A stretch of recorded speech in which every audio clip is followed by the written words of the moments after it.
हर बार जब आप 100 रुपए का पेट्रोल भरवाते हैं, क्या आपने कभी सोचा है उसमें से असली पेट्रोल कितने का है और टैक्स कितना? क्या वाकई सरकार हमसे ज्यादा वसूल रही है? और एलपीजी पर सब्सिडी अब मिलती भी है या नहीं? अगर आपके दिमाग में भी ये सवाल है, तो ये वीडियो आपके लिए है। चलिए शुरू करते हैं। तो सबसे पहले जान लेते हैं 7 अप्रैल 2025 तक पेट्रोल, डीजल और एलपीजी के रेट क्या चल रहे हैं।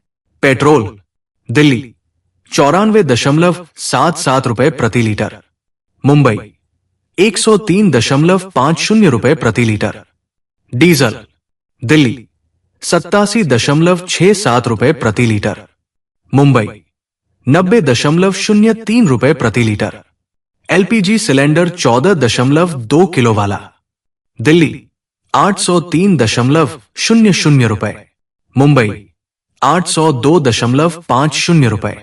अब सवाल उठता है, इतने रेट बंद कैसे रहे हैं? मान लेते हैं आप दिल्ली में हैं और 94.77 रुपए लीटर का पेट्रोल खरीदते हैं, तो उसमें से असली पेट्रोल यानी बेस्ट प्राइस कितना है? बेस प्राइस 55 रुपए प्रति litre, crude oil plus refining. Excise duty केंद्र सरकार की 19.90 रुपए प्रति लीटर, डीलर कमीशन 4 रुपए प्रति लीटर, वैट दिल्ली सरकार का 19.40%। टोटल गणना करने पर यह आता है कि पेट्रोल का प्राइस लगभग 94.77 रुपए प्रति लीटर। मुंबई में यही वैट 25% है, इसलिए वहां पेट्रोल महंगा है। एक्साइज ड्यूटी एक सेंट्रल टैक्स है। पेट्रोल पर 19.90 रुपए प्रति लीटर और डीजल पर थोड़ा कम। सरकार कहती है इससे उन्हें इंफ्रास्ट्रक्चर, वेलफेयर और डिफेंस पर खर्च करने के लिए फंड मिलता है। लेकिन सवाल यह है कि क्या टैक्स ज्यादा है या वाकई जरूरी है? कमेंट में अपनी राय जरूर दें। अब जानते हैं फ्यूल की कीमतें बढ़ती क्यों हैं। क्रूड ऑयल प्राइस अभी का रेट है 61.99 डॉलर प्रति बैरल। डॉलर रुपया रेट 85.49 रुपए प्रति यूएस डॉलर पर आयात महंगा पड़ता है।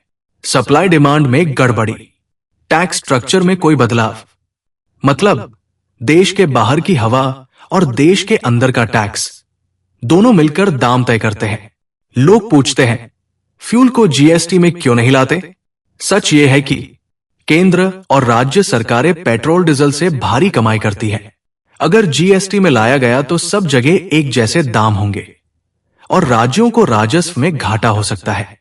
53वीं जीएसटी बैठक में भी कोई फैसला नहीं हुआ था। केंद्र सरकार का खर्च जो बताती है वो रेलवे, हाईवे, रक्षा आदि, और राज्य सरकार का खर्च शिक्षा, हेल्थ, लोकल इंफ्रास्ट्रक्चर बताया जाता है। बाकी खर्च कहाँ होता है ये बताने की जरूरत नहीं है किसी को, समझ तो गए ही होंगे। उदाहरण, दिल्ली वैट से पब्लिक ट्रांसपोर्ट फंड का जुगाड़ करती है और महाराष्ट्र मेट्रो, शहरी विकास आदि का। लेकिन इस सबका असर किस पर पड़ता है? हम और आप यानी आम जनता पर। ट्रांसपोर्ट महंगा होता है, सब्जियां, किराना, हर चीज महंगी होती है। इन्फ्लेशन बढ़ता है।